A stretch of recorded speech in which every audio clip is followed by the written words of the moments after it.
प्रदर्शन की जो तैयारी कर रहे हैं पेपर लीक को लेकर के घेरने को लेकर, तो क्या कुछ मुद्दे रहने वाले हैं सर आज के प्रदर्शन को लेकर? देखो, स्पष्ट ये है कि युवाओं के साथ किसी भी तरह के अन्याय पे कोई समझौता नहीं हो सकती।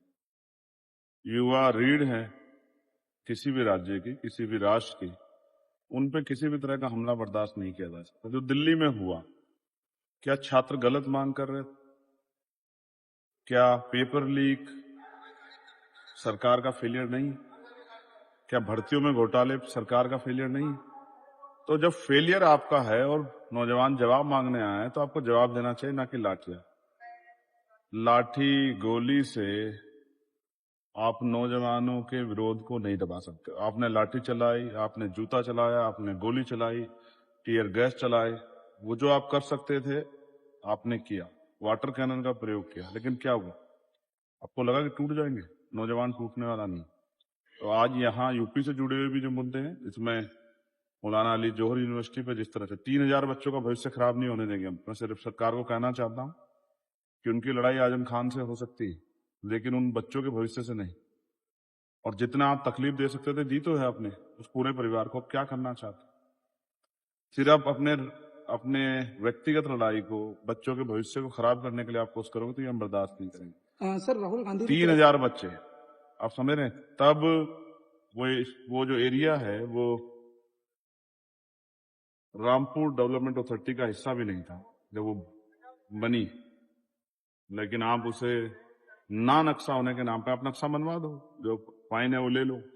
लेकिन इस नाम पे अगर आप उस यूनिवर्सिटी को तोड़ोगे, बच्चों के भविष्य को खराब करोगे, तो 3000 बच्चों के भविष्य बचाने के लिए उत्तर प्रदेश की सड़कें जो है वो सोनी नहीं रहेंगी। ये बात में मुख्यमंत्री कहना चाहिए।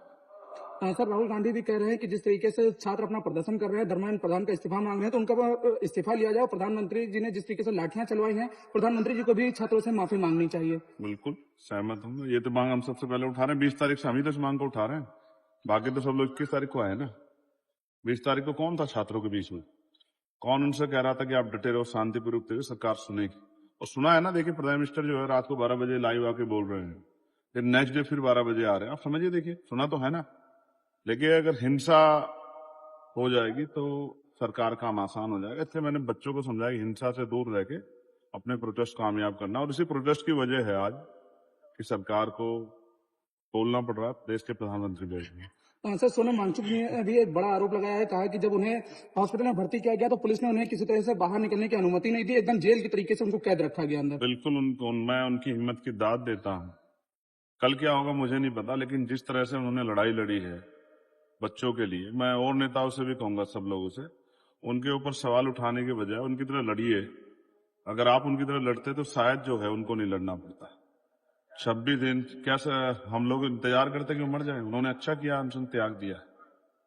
मैं खुश हूं कि उन्होंने अनशन त्याग दिया है, क्योंकि वो देश है जहां संघर्ष के समय लोग साथ नहीं देते, लेकिन जब संघर्ष के बाद व्यक्ति शहीद हो जाता है तो उसकी मूर्ति लगा के पूजते हैं। सर दिल्ली अब पुलिस ये ने दौर बंद होना चाहिए। जो लोग संघर्ष कर रहे हैं, लोगों को उनका साथ देना चाहिए। सर दिल्ली पुलिस ने 15 एफआईआर दर्ज की है, जिसमें 200 से ज्यादा लोगों की चिन्हित करने की बात कही जा रही है दिल्ली पुलिस के द्वारा छात्रों में। तो छात्रों को सताएंगे तो फिर मुकाबला होगा।